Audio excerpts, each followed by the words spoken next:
Iya Bu, ada apa ya? Ada yang bisa saya bantu Bu? Ya Bu, di sini saya memeriksakan kehamilan saya Bu. Saya itu hamil anak ketiga Bu. Usia kehamilan saya sudah 8 bulan, jalan mau 9. Nah, saya itu merasakan kehamilan saat ini agak berbeda Bu dari kehamilan saya sebelumnya, yang pertama dan kedua. Nah, ini itu bagian atas perut saya itu teraba keras Bu, tidak seperti kehamilan sebelumnya. Dan saya juga kadang merasakan agak sesak napas Bu, seperti itu Bu. Oh iya baik Bu, saya paham. Kalau begitu saya akan melakukan pemeriksaan terlebih dahulu ya Bu. Untuk itu Ibu juga saya mau menanyakan beberapa pertanyaan kepada Ibu tentang biodata segala riwayat kesehatan Ibu juga ya. Lalu nanti saya akan melakukan pemeriksaan Bu, mulai dari kandungan Ibu, dari kepala sampai kaki juga ya Bu. Lalu apakah Ibu bersedia sebelumnya? Oh iya Bu, baik, saya bersedia. Oke baik Bu, kalau Ibu bersedia seperti itu, silakan ya Bu tanda tangani ini. Ya Bu, saya tanda tangan di sini ya Bu. Nah, kalau begitu saya akan video data Ibu terlebih dahulu ya Bu. Dengan Ibu siapa? Bu Evi. Umurnya Bu? Usia saya 32 tahun. Suku atau kebangsaan Ibu apa ya Bu? Sunda. Agamanya Bu? Islam. Pendidikan terakhir Ibu apa ya? Pendidikan saya diploma 3. Pekerjaan saat ini apa ya Bu yang sedang dijalani? Saya hanya jadi RT aja Alamat rumahnya di mana Bu? di kampung. Alamat kantor nggak ada ya Bu ya? Tidak ada. Penghasilan Bu per bulan Ibu?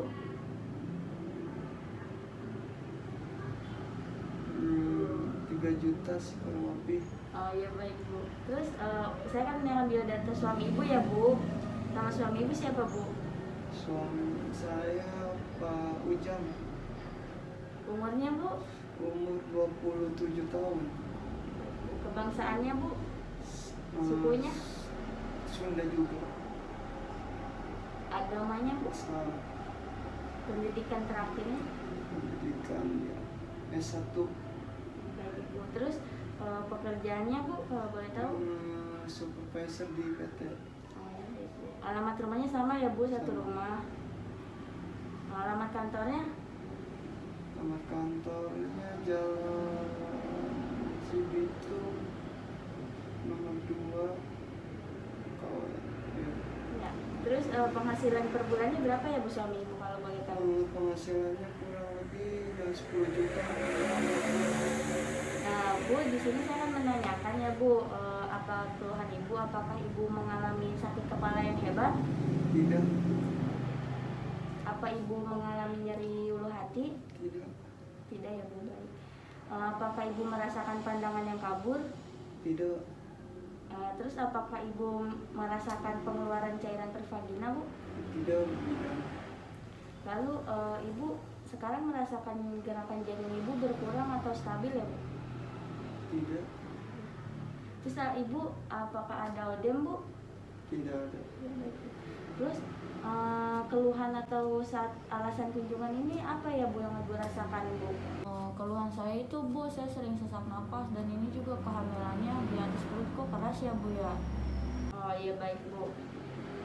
Itu ya Bu, jadi nah di sini saya akan menanyakan riwayat menstruasi Ibu sebelumnya ya Bu. Ibu haid terakhirnya bulan apa ya Bu? Bulan Oktober 2020. Oh ya baik Bu.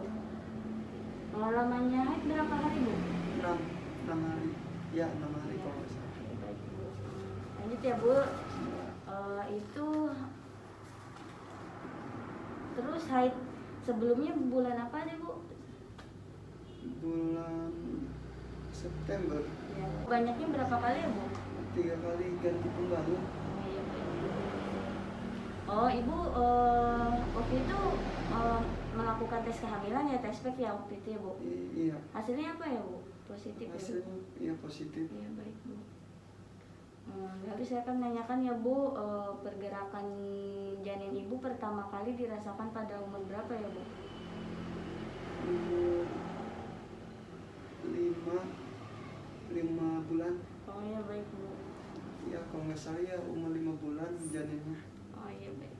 Terus pergerakan janin itu selama 24 jam dalam 2 jam terakhir berapa? 4 kali. Oh iya baik Bu, begitu. Nah saya sini ini akan keluhannya ya Bu. Apakah Ibu merasakan rasa lelah Bu? Tidak. Oh baik Bu. Terus mual muntah yang lebih? Tidak juga. Nyeri perut? Tidak. Oh, nyeri panas menggigil Bu? Tidak. Sakit kepala yang hebat Bu? Tidak.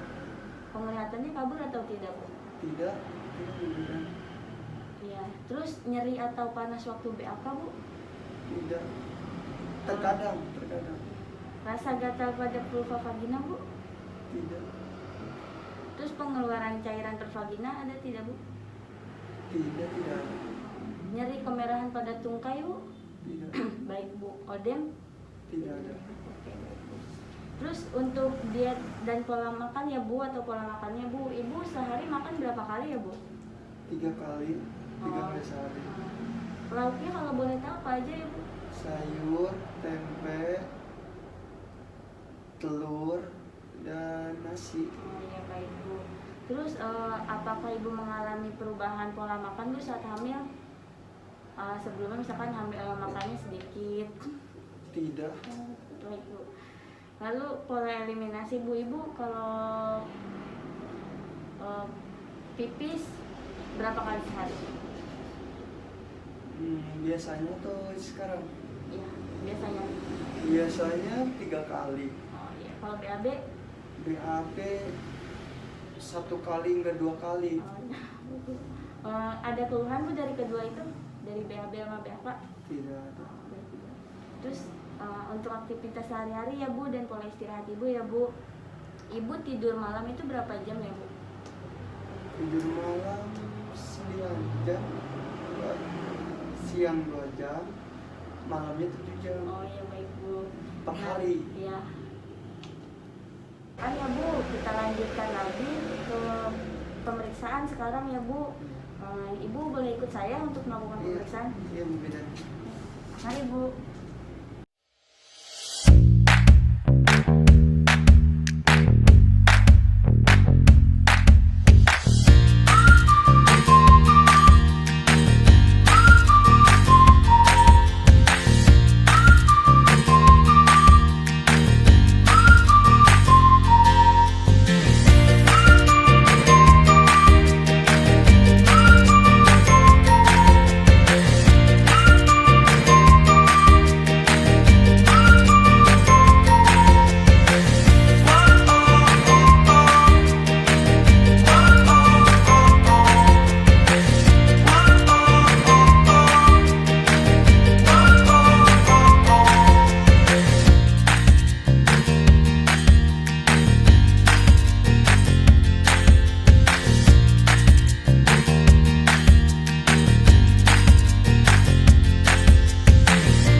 baik.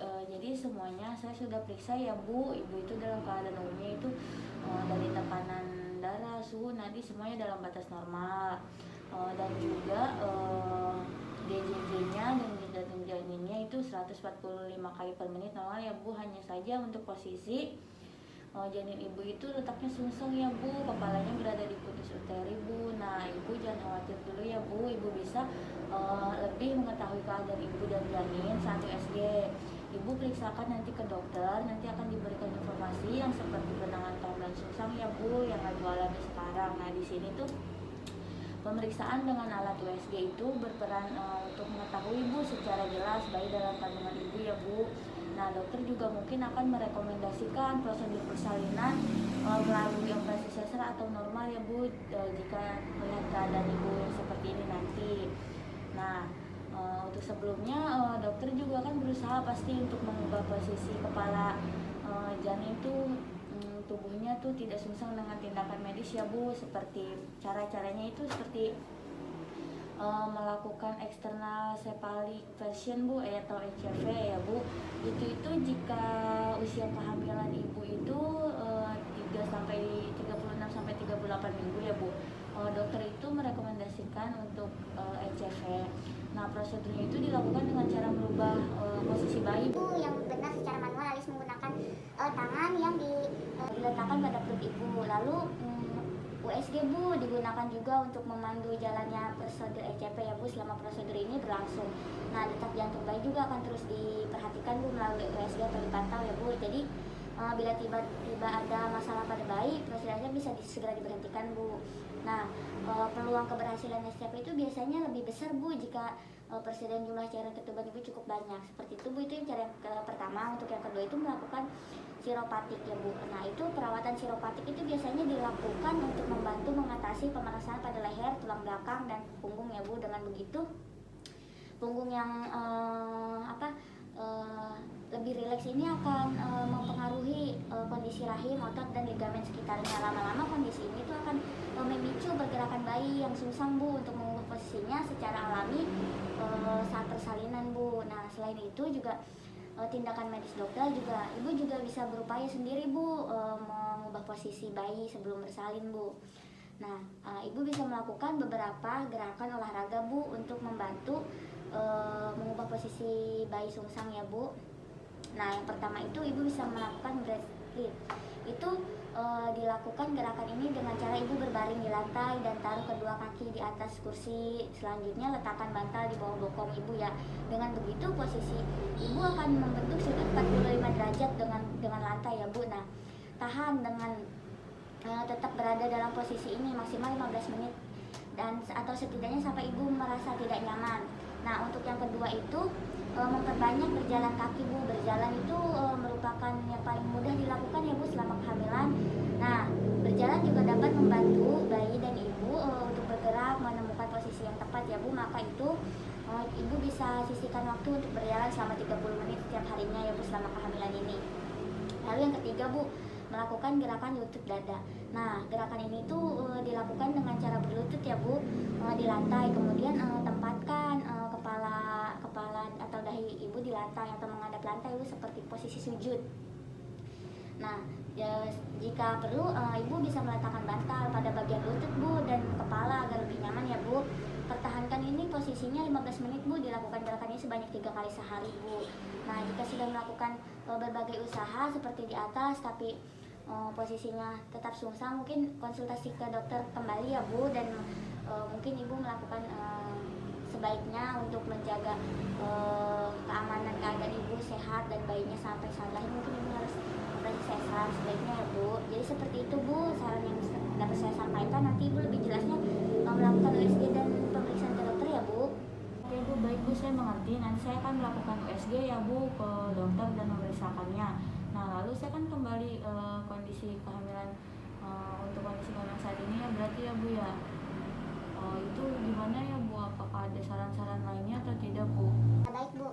Nah, lalu kan keluhan ibu itu ada juga ya sesak napas ya Bu. Jadi kondisi sesak napas itu Bu pada masa kehamilan seharusnya normal ya Bu, kerap terjadi pada ibu hamil, terutama jika usia kehamilan sudah besar dengan usia kehamilan 6 sampai 9 bulan. Kondisi pertama itu faktor kehamilan yang semakin membesar ya Bu. Hal ini tentu akan membuat tubuh ibu tuh merasa semakin berat sehingga ibu akan lebih mudah lelah dan sesak napas. Nah, pada trimester ketiga ini Bu, rahim semakin membesar sehingga kan kandungan ibu tuh mendorong rongga-rongga paru-paru ibu. Nah, hal ini tuh akan membatasi kemampuan paru-paru ibu untuk berkembang saat bernapas. Nah, akibatnya napas terasa lebih pendek dan cepat dan ibu merasakan sesak ya Bu. Nah, untuk cara menanganinya ibu, itu ibu harus istirahat dan relaksasi ya Bu. Jika ibu sudah merasa mulai berat saat bernapas, sebaiknya ibu segera beristirahat sejenak dan rutinitas yang sedang ibu kerjakan ya Bu.